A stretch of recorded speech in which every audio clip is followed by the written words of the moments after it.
오늘은 전능자의 그늘 아래에 사는 자라는 제목으로 여러분과 함께 하나님의 귀한 말씀을 나누고자 합니다. 내 마음이 지옥일 때라는 책이 있습니다. 이명수라는 심리기획자라고 자신을 설명하는 사람이 쓴 책이죠. 이 책의 내용을 세상을 바꾸는 15분이라는 프로그램에서 짧게 요약하여 이야기한 적이 있습니다. 그 내용에 이런 내용이 나옵니다. 한 30대 여성이 있었습니다. 할머니와 참 긴밀한 관계에 가졌고 함께 지냈던 자였습니다. 그런데 할머니가 돌아가시게 됐고 그렇게 돌아가신 이후에 하루, 일주일, 한 달 정도가 지났을 때까지 이 여인이 너무 많이 힘들어하는 겁니다.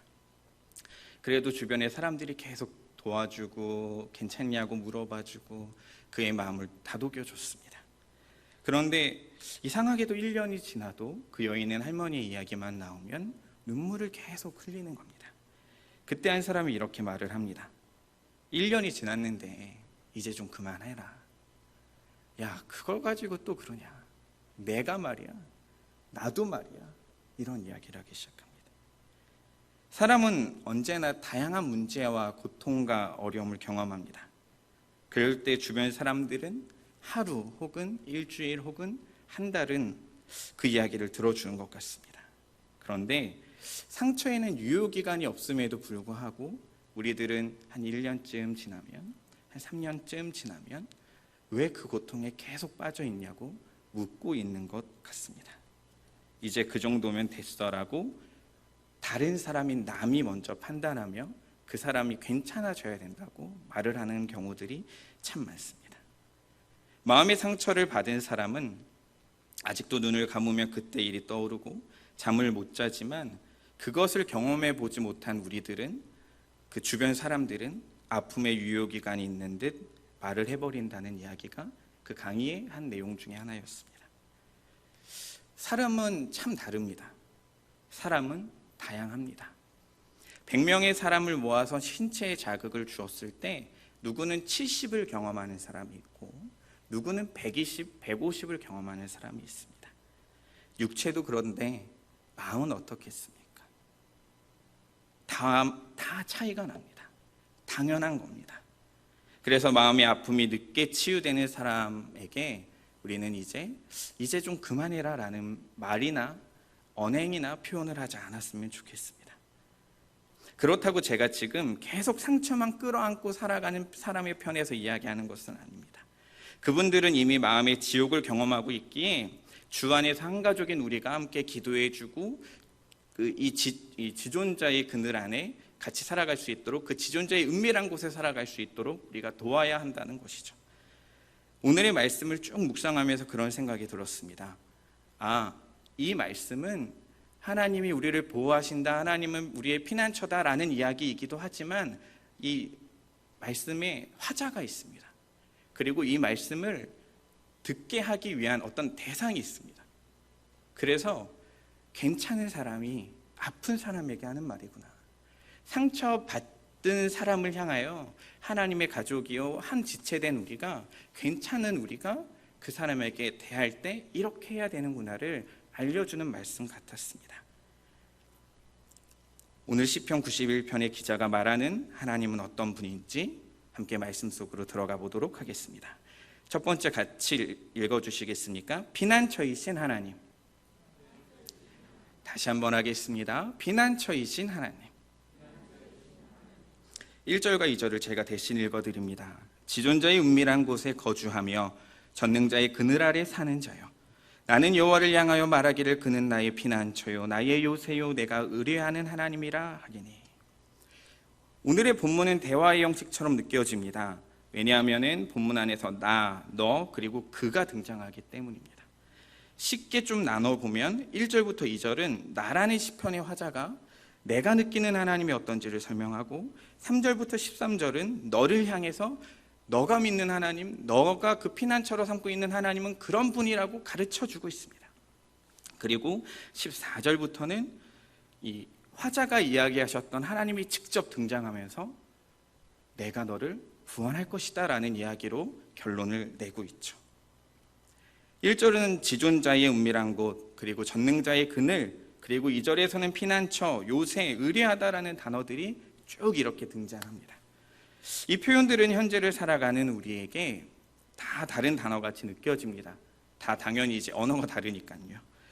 그런데 이 말씀을 처음으로 들었을 1차적인 독자, 시편을 읽고 있었던 이스라엘 백성들은 어떻게 느꼈을까 생각해보면 보호하심이라는 단어로 축약하여 1절과 2절을 느꼈을 것 같습니다.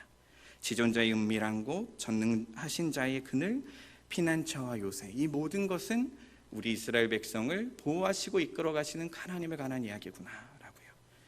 그리고 구약의 성경적인 역사를 찾아보니 이 표현들은 대부분 다 이 성전을 향하여 나아가는 것 같았습니다. 솔로몬 성전을 잠시 살펴보면 제사장이 번제를 드리는 번제단이 있고 물두멍이 있습니다. 그리고 야긴과 보아스를 지나 성소 안으로 들어가게 되면 이 성소와 지성소가 나눠져 있고 휘장으로 가려져 있죠. 지금 이 지존자의 은밀한 곳이란 저는 이 지성소를 말하고 있지 않을까라는 생각이 들었습니다. 지성소는 1년에 단 한 번 이 대제사장이 속죄제를 드리기 위하여 이스라엘의 모든 죄를 주님 앞에 올려드리기 위하여 들어가는 장소입니다. 지성소는 이렇게 하나님의 임재가 있던 곳이었고 우리의 죄를 주님께 맡기는 장소였고 그 지성소는 우리와 하나님이 만나는 그런 은밀한 곳이었다라는 것이죠. 1절에서 두 번째로 등장하는 이 전능자의 그늘이란 표현도 저는 그렇게 느껴졌습니다. 4절에서 나오는 깃과 깃털과 날개와 연관되어져서 함께 이 언어를 살펴본다면 1차적으로 이 새끼를 보호하기 위해서 날개를 덮고 있는 어미의 새처럼 느껴집니다. 그래서 이 어미가 이렇게 아이들을 덮어주고 그늘을 만들어주고 어려움과 어둠에서 지켜주는 것을 볼 수가 있습니다. 그런데 이 어미의 날개를 생각해 보면 구약 시대를 살아온 이스라엘 백성들도 그렇게 느끼지 않았을까 싶습니다. 언약궤 위에 이 두 그룹들이 날개를 펴고 언약궤를 덮고 있는 그것을 말하는 것이죠. 그 천사, 그 그룹이라는 이 두 명의 천사가 언약궤 위에 이렇게 날개를 펴고 있습니다.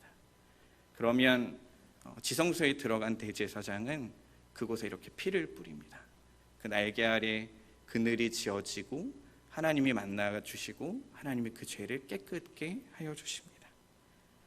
이렇게 살펴보면 하나님의 보호하심은 우리의 죄와 연결되어져 있습니다. 하나님의 보호하심은 우리와 하나님과의 관계에 연결되어져 있습니다. 그곳은 죄를 고백하고 피를 붓고 하나님께 엎드리는 장소입니다. 주님과 관계를 맺는 곳이죠. 은밀한 곳 그늘 아래라는 이 곳은 주님과 이렇게 교제하는 곳입니다. 주님의 보호하심을 받기 위하여 우리에겐 어떤 일이 있어야 되겠습니까? 주님과 관계를 맺고 주님과 교제해야 합니다.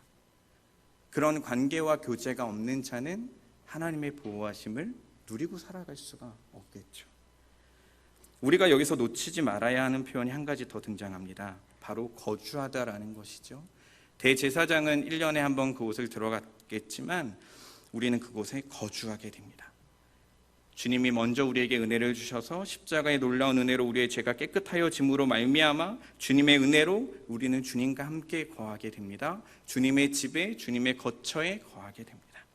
그분과 함께 살게 되고 그분과 함께 교제하며 우리는 그 주의 성전이 되어졌습니다. 휘장이 찢겨지고 주님과 영원히 함께할 수 있게 되어졌습니다. 1, 2절을 말하고 있는 화자는 힘들고 지쳐있는 사람에게 이렇게 말하는 것 같습니다.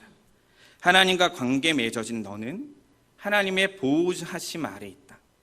하나님과 함께 그 은밀함을 경험한 너는 하나님의 보호하심 아래 있다. 주님과 만났던 너는 주님의 보호하심 아래 있다. 지존자의 그 놀라운 은밀한 곳을 경험한 너는 주의 보호하심 아래 있다. 그리고 나서 2절은 이렇게 말합니다. 나는 여호와를 향하여 말하기를 그는 나의 피난처요 나의 요새요 내가 의뢰하는 하나님이라 하시리. 화자는 자신의 신앙을 토대로 하나님께 고백하고 있습니다. 하나님이 어떤 분인지 고백합니다. 그리고 이런 표현이 강조됩니다. 나의 하나님, 나의 피난처, 나의 요새, 나의 의뢰하는 하나님이라는 표현. 하나님과 관계를 맺고 있으니 나의 하나님이 되는 겁니다. 내가 주님께 구하며 기도의 응답을 받으며 감사를 누리며 살아가다 보니 나의 하나님이 되고 나의 피난처가 되는 겁니다. 기도 많이 하시는 저 권사님의 하나님, 저 집사님의 하나님, 저 장로님의 하나님이 아니라 나의 하나님이 되어야 합니다. 그리고 나서 그 관계를 누리며 살다 보면 우리는 이것을 경험하게 됩니다. 아, 하나님은 나의 피난처구나. 아, 하나님은 나의 요새시구나. 관계가 없으면 피난처도 요새도 느낄 수 없는 것입니다. 동물과 인간의 위험을 느끼면 자신이 생각하는 피난처를 찾게 되어 있습니다. 새들은 광활한 숲을 향하여 찾아가게 되고 여우는 굴을 찾게 됩니다. 그렇다면 하나님을 믿는 우리는 어디를 찾아가야 될까요? 여러분은 힘들고 어려울 때 제일 먼저 무엇을 하십니까? 내가 짜증이 날 때, 내가 답답할 때, 내가 힘이 들 때, 내 감정이 딱 뒤틀어지는 그 순간 여러분은 제일 먼저 무엇을 하십니까? 짜증나고 힘들 때가 바로 그 사람의 본 모습이라고 합니다. 매일같이 새벽 예배를 드리고 매일같이 예배를 드리고 기도하고 큐티하고 성경 보고 찬양을 하는 우리지만 그것보다 짜증나고 힘들고 아무도 없을 그때가 사실은 우리의 본 모습입니다. 기도하시는 분도 있겠죠. 아니면 다른 사람에게 전화해서 화를 내시는 분도 있겠죠. 아니면 성경을 보는 분도 있겠죠. 아니면 재밌는 드라마를 보시는 분도 있겠죠.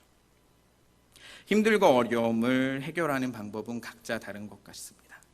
그런데 설교를 준비하며 에스라가 했었던 이 행동을 잠시 찾아보았습니다. 8장 21절에서 23절에 나오는 이야기인데요. 에스라는 제2차 예루살렘 귀환을 주도한 인물이었습니다.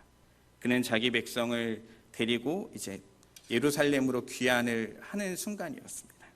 그때 아닥사스다 왕에게 신앙을 고백하듯 이렇게 말합니다. 보병과 마병을 줄 필요가 없습니다. 먼 거리를 가야 함에도 불구하고 우리를 지켜줄 보병과 마병을 달라고 할 수 있습니다. 충분히 그럴 수 있습니다. 그런데 에스라는 부끄럽게 느꼈다고 성경은 말합니다. 왜냐하면 하나님이 우리를 지켜주실 것이기 때문에. 그래서 그곳에 있는 많은 이스라엘 백성들과 함께 금식하며 기도하였습니다. 보병과 마병을 구하기보다 주님께 금식하며 구하며 주님의 도우심을 간절히 찾았습니다. 여러분, 힘들고 어렵고 지치고 짜증이 날 때 여러분 무엇을 먼저 하십니까? 우리는 말로는 하나님을 나의 피난처라 고백합니다. 그리고 지존하신 주님의 이름 앞에 찬양을 자주 하기도 합니다. 그런데 얼마나 많이 하나님이 아닌 다른 피난처를 찾고 있는지 겸손히 돌아봤으면 좋겠습니다. 여러분 정말로 힘들 때 하나님을 찾고 계십니까? 여러분 진짜 힘들 때 하나님을 찾고 계십니까? 여러분 정말로 하나님을 찾고 계십니까? 우리도 에스라처럼 부끄럽지 않은 신앙을 가질 수 있기를 주님의 이름으로 축복합니다. 두 번째입니다. 보호하시는 하나님. 함께 따라해 볼까요? 보호하시는 하나님. 우리 3절부터 8절까지 교독하겠습니다. 이는 그가 너를 새 사냥꾼의 올무에서와 심한 전염병에서 건지실 것이미로다.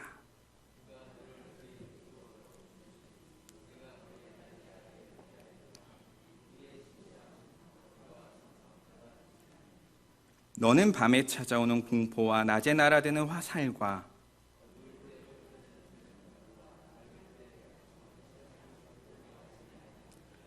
천명이 내 왼쪽에서 만명이 내 오른쪽에서 엎드러지나 이 재앙이 내게 가까이 하지 못하리로다. 너는 똑똑히 보리니 악인들의 보응을 내가 보리로다. 아멘. 3절부터 8절은 고통받고 있는 대상을 향해 하나님이 어떤 분인지 이야기합니다. 그리고 그 하나님이 우리를 이렇게 도와주실 것이라고 다양하게 설명합니다. 사냥꾼의 올무에서 건질 거고 전염병에서 건질 거고 그의 날개로 덮을 거고 방패가 되고 밤에 찾아오는 공포와 낮에 날아드는 화살과 전염병과 재앙에서 건지고 1000명이 넘어지고 10,000명이 넘어져도 너만큼은 내가 보호하겠다라고요. 이만큼 인생은 위험 가운데 있습니다. 전 세계적으로 보면 환경의 오염이 있고 기후의 변화가 있고 우리가 지금 경험하고 마스크를 다 쓰고 예배하듯이 코로나와 같은 이런 전염병의 문제가 있습니다. 개인의 인생을 중심으로 보면 옆집 아줌마랑 싸우기도 하고, 건강에 문제가 생기기도 하고, 남편이 직장에 문제가 생기기도 하고, 자녀들이 학교에 문제가 생기기도 합니다. 그런데 시편에 고백되어진 다윗의 기도를 보면 다윗은 눈물로 밤을 지새운 것을 볼 수 있습니다. 다른 사람을 보면 바울은 마게도냐에서 전도하며 심한 고난을 당했는데 그때 심정을 이렇게 표현합니다. 내가 살 수만까지 끊어졌다. 여러분, 살고 싶지 않을 때가 있을 수 있습니다. 바울은 살 수만까지 끊어진 자기의 감정을 숨기지 않고 그대로 말합니다. 다윗도 자신의 감정을 그대로 주님께 고백합니다. 너무 힘들 땐 하나님 앞에 나와 울어야 합니다. 감정을 숨기고 괜찮다고 말하는 것이 믿음이 좋은 게 아닙니다. 여러분, 힘들 땐 울어야 합니다. 이번 주에 제가 아는 지체의 언니가 자살을 해서 죽었습니다. 너무 힘들어하는 그 지체가 저한테 이렇게 질문을 했습니다. 목사님, 엄마 아빠도 하나님을 안 믿으니 내가 울면 안 되겠죠. 내가 힘들어하는 티를 내면 안 되겠죠. 근데 그때 이 말씀들을 이야기하면서 이야기해 줬습니다. 울어라. 힘들면 울어라. 하나님은 너를 보호하고, 하나님은 너의 피난처고, 하나님은 너의 요새다. 너무 힘들 땐 울어야 됩니다. 대신 하나님 앞에 울어야 합니다. 힘이 있는 사람 앞에 우는 것이 아니라 날 도와줄 어떤 대상을 향하여 간절히 간곡히 얘기하는 것이 아니라 하나님 앞에 울어야 합니다. 억지로 울지 않으려고 할 필요가 없습니다. 신앙이 좋아도 경제적으로 어려운 상황에 몰려있는 사람도 있습니다. 정직하게 살아도 빛을 가지고 사는 사람들이 있습니다. 그러나 우리가 포기하지 않고 믿어야 하는 것이 있습니다. 하나님께 피해야 됩니다. 하나님이 우리의 피난처입니다. 신앙의 언어는 고백의 언어입니다. 1, 2절을 말하고 있는 화자는 세상은 복잡하고 위험하지만 하나님은 우리를 지켜주신다고 오늘 힘들어하고 지쳐있는 그 사람에게 말하고 있는 겁니다. 우리가 그렇게 말하기 시작할 때, 믿음의 고백이 나의 귓가에 들리기 시작할 때 나의 마음으로 떨어지고 나의 이성으로 올라가게 됩니다. 우리의 옆에 누구를 두냐가 그래서 중요합니다. 내가 무엇을 듣고 사냐가 그래서 중요합니다. 우리는 마음이 힘들고 어려운 일이 닥칠 때 믿음으로 고백해야 합니다. 내가 스스로 하지 못할 땐 옆에서 이 고백을 해줄 수 있어야 합니다. 이 말이 때로는 상처로 느껴질 때가 있습니다. 그렇죠. 나는 너무너무 힘든데 누군가가 하나님이 너의 피난처야 라고 말할 때 감정이 상할 때가 있을 수는 있습니다. 하지만 시간이 지나면 그 믿음의 고백이 나에게 떨어져 열매를 맺고 주님께 감사를 고백할 때가 있습니다. 다윗처럼 바울처럼 울어도 됩니다. 눈물을 흘려도 됩니다. 대신 주님을 피난처로 삼고 우리의 보호자이신 하나님을 향하여 나아가야 합니다. 찰스 스펄전이 이런 말을 했습니다. 10년 염려하는 것보다 10분 기도하는 것이 낫다. 너무 간단한 이야기 같지 않습니까? 이 이야기를 들으면서 나는 10년 염려하던 것이 뭐가 있을까? 생각해 봤습니다. 있더라고요. 항상 당당하게 살아가고 사자같이 당당하게 살아가리라 고백했던 저이지만 있더라고요. 그리고 나서 딱 10분 알람 맞춰놓고 한번 기도했습니다. 여러분 안에 있는 숨어져 있고 꼬아져 있고 마음 깊숙이 숨겨져 있는 그 염려를 꺼내서 주님께 고백하시길 바랍니다. 여러분의 마음이 지치고 힘들 때 시편 91편을 반복해서 읽으시길 바랍니다. 고난이 있을 때는 보이지 않고 믿어지지 않을 때도 있습니다. 그래도 그때 하나님을 떠나지 말고 주님의 그늘 아래 있어야 합니다. 우리가 상상하지 못한 방법으로 하나님께서 우리를 도우실 겁니다. 설교를 준비하면서 전능자의 그늘이라는 책을 잠시 보았습니다. 오늘 나왔던 이 본문과 딱 겹쳐지는 단어죠. 여러분이 잘 아는 사람의 이야기입니다. 짐 엘리엇이라는 선교사에 관한 글입니다. 창끝이라는 영화에서도 나온 내용이죠. 이 선교사는 휘튼 대학을 수석으로 졸업한 수재였습니다. 그러나 에콰도르 아마존 유역에 정말로 얼마 없는 그 대상의 사람들을 향하여 선교를 하러 떠납니다. 그런데 도착하자마자 죽게 됩니다. 그가 갔던 아우카 부족은 정말로 접근하기도 힘든 자들이었습니다. 그렇게 선교사와 함께 갔었던 친구들도 다 죽었습니다. 시간이 지나 엘리자베스라는 그의 부인이 간혼련을 받고 아우카 부족을 향해 들어갑니다. 아우카 부족은 남자는 죽이지만 여자를 죽이는 건 수치심으로 느껴서 그녀를 죽이지는 않았습니다. 그녀가 열심히 그 부족을 향하여 선교하고 삶을 나누었습니다.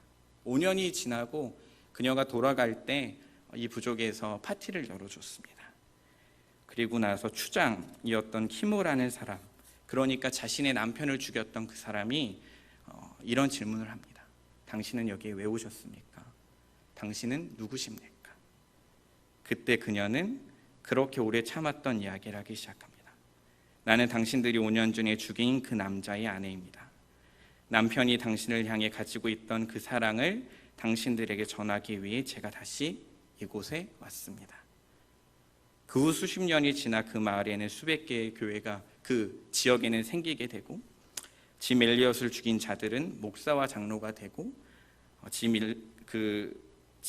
엘리엇을 죽였던 사람이 다시 그 짐 엘리엇과 함께 있었던 선교사들의 자녀들을 이렇게 세례를 주는 상황까지 변화하게 됩니다. 이 짐 엘리엇이라는 사람이 이 전능자의 그늘이라는 책에서 이런 기도문을 씁니다. 아버지, 제 생명을 취하소서. 주님의 뜻이라면 제 피를 취하소서. 주님의 삼키는 불로 제 피를 태우소서. 제 것이 아니기에 아끼지 않겠습니다. 주님 가지소서. 다 가지소서. 제 생명을 세상을 위한 희생으로 부으소서. 피는 주님의 제단 앞에 흐를 때만 가치 있는 것입니다.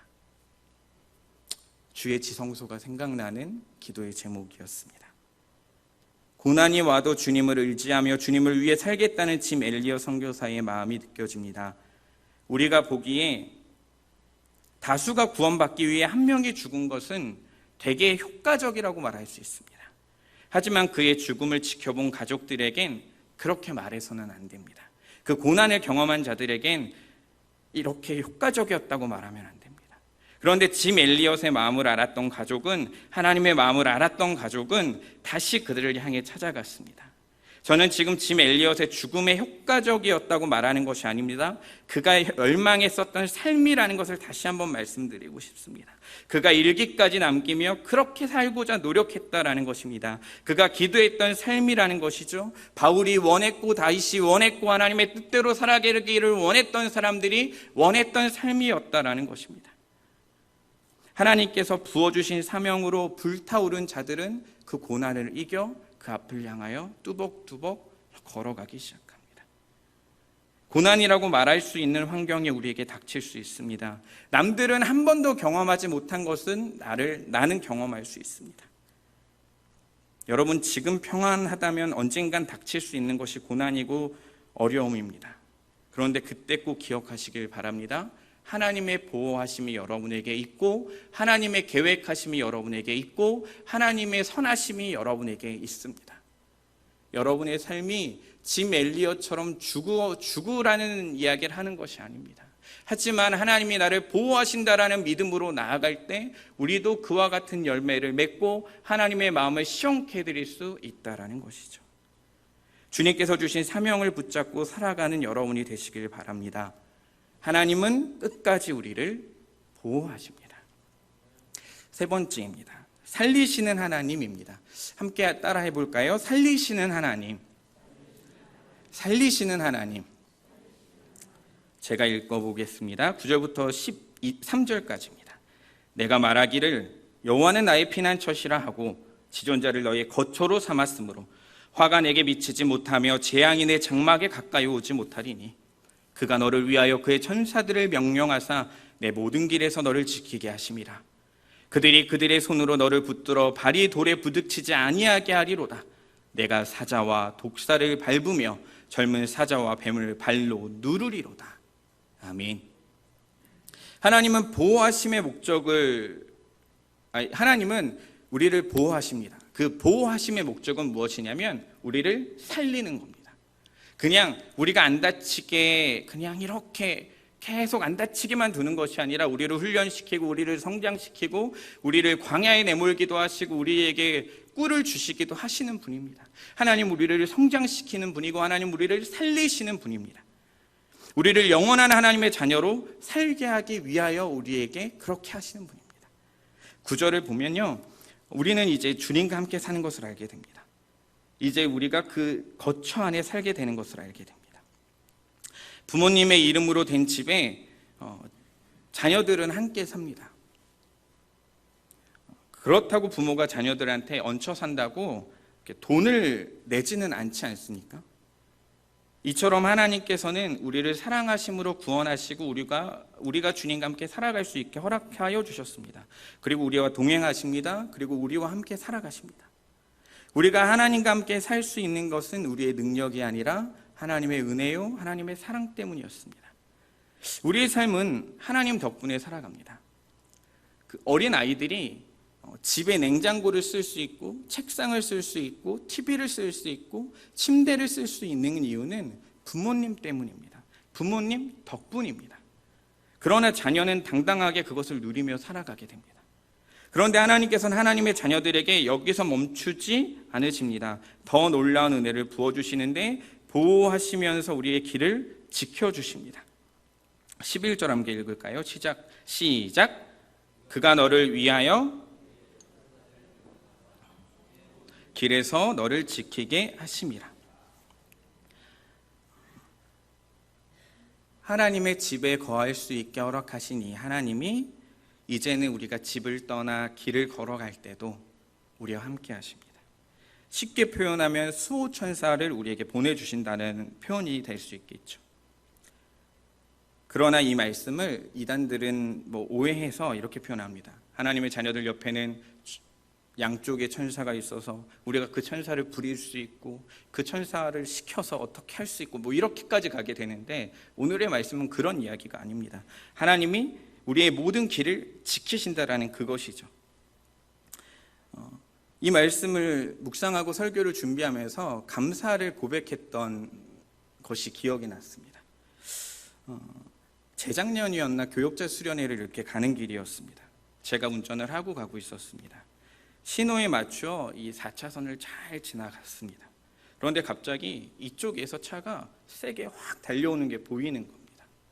그런데 제가 보기에 이거는 아차 싶었습니다. 그래서 그 짧은 시간 잠시 기도하면서 사이드를 올리고 브레이크를 밟았습니다. 그리고 차의 방향을 틀었습니다. 정말 놀랍게도 제 생각엔 부딪힐 줄 알았던 그 차와 정말로 치지도 않으면서 서로 설 수 있게 됐습니다. 지금 생각해 보면 하나님의 보호하심이 있었구나 라는 생각이 드는 시간이었습니다. 그때 감사를 고백하기도 했었지만 그냥 흐지부지 지나갔던 제 마음에 오늘의 말씀을 묵상하면서 이때 이 상황이 생각이 나고 주님께 감사의 마음이 들었습니다. 우리는 살아가다 보면 이렇게 하나님의 보호하심을 느낄 때가 있습니다. 그런데 사단은 이런 보호하심을 악용하여 사용하기도 합니다. 마귀는 11절과 12절을 인용해서 예수님으로 하여금 성전 꼭대기에서 뛰어내리도록 시험할 때 이 5절을 인용해서 썼습니다. 하나님의 아들이라면 단서를 붙여서 뛰어내려 봐라. 너가 발도 다치지 않게 보호해 주실 것이다 라고 말이죠. 그때 예수님께서는 사단의 시험에 이렇게 대답합니다. 기록되었으되 하나님이 너를 위하여 그 사제들을 명하사 너를 지키게 하시리라 하였고 또한 그들이 손으로 너를 받들어 내 발이 돌에 부딪히지 않게 하시리라 하였느니라. 10절과 11절입니다. 그 다음에 12절 예수님이 이렇게 말씀하십니다. 예수께서 대답하여 이르시되 주 너의 하나님을 시험하지 말라 하였느니라. 누가복음 4장에서 예수님이 이 대목을 가지고 이렇게 대답합니다.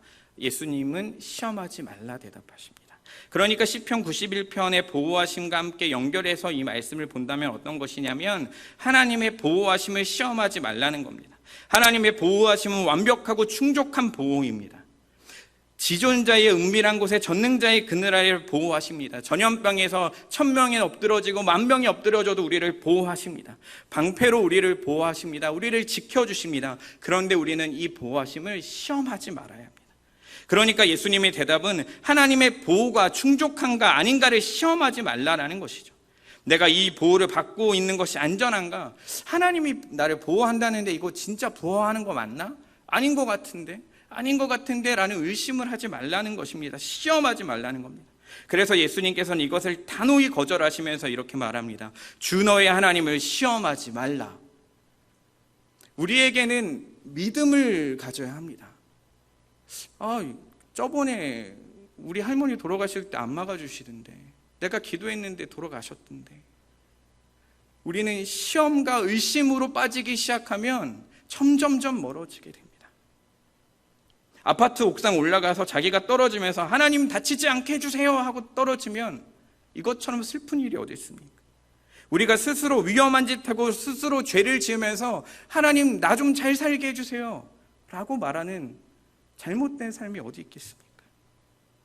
우리는 힘들고 지칠 때 하나님을 의심하기 마련입니다. 고난이 있을 때 우리가 제일 먼저 버려야 하는 마음은 바로 의심입니다. 그리고 우리가 지켜야 하는 마음은 바로 오늘의 본문 2절에 나오는 의뢰입니다. 하나님을 의지하는 것이죠. 하나님의 말씀을 향한 전적인 신뢰가 우리에게 있어야 합니다. 13절은 우리에게 하나님의 귀하고 놀라운 사랑이 부어져 우리가 어떤 권세를 가지게 되는지 말합니다. 함께 읽어볼까요? 13절입니다. 시작. 내가 사자와 독사를 밟으며 젊은 사자와 뱀을 발로 누르리로다. 아멘. 13절은 모든 대적 및 위험한 상황을 물리치고 제거한다는 의미를 갖습니다. 아울러 이 표현은 마치 사자의 분노를 잠재우듯이 밟게 된다라는 것이고, 마치 독사의 이빨을 뽑듯이 그것을 잠재우며 안전하게 된다라는 이야기입니다. 성경에서는 뱀으로 해석되는 히브리어가 찾아보니까 10개가 넘습니다. 그만큼 뱀이 중요하냐, 그것이 아니라 사단은 그만큼 다양하게 우리에게 다가오는 것 같습니다. 우리를 시험합니다. 우리를 흔듭니다. 너가 지쳐도 돼. 넌 당연히 힘들 수밖에 없어. 너는 죄를 계속 질 수밖에 없어. 너는 그 죄를 이길 수 없어 라고 말을 합니다. 그런데 하나님께서는 우리에게 그렇게 말씀하시지 않습니다. 의심하지 말라고 말씀하십니다. 의지하라고 말씀하십니다. 그리고 누가복음 10장 19절에 이렇게도 말씀하십니다. 내가 너희에게 뱀과 정갈을 밟으며 원수의 모든 능력을 제어할 권능을 주었으니 너희를 해칠 자가 결코 없으리라. 아멘. 두려워하지 마십시오. 근심이 되고 어렵고 힘들고 어려운 상황에 여러분 감정을 흔들지 마십시오. 예수님께서는 이러한 사단의 세력을 밟으셨습니다. 예수님께서는 여러분을 보호하십니다. 예수님께서는 여러분의 피난처이십니다. 우리는 예수님을 믿음으로 이미 승리했습니다. 하나님의 도우심은 1차원적이지 않습니다. 굉장히 놀랍습니다. 사단은 우리를 죽이려고 합니다. 망가뜨리려고 합니다. 하나님과의 관계를 떼어내려고 합니다.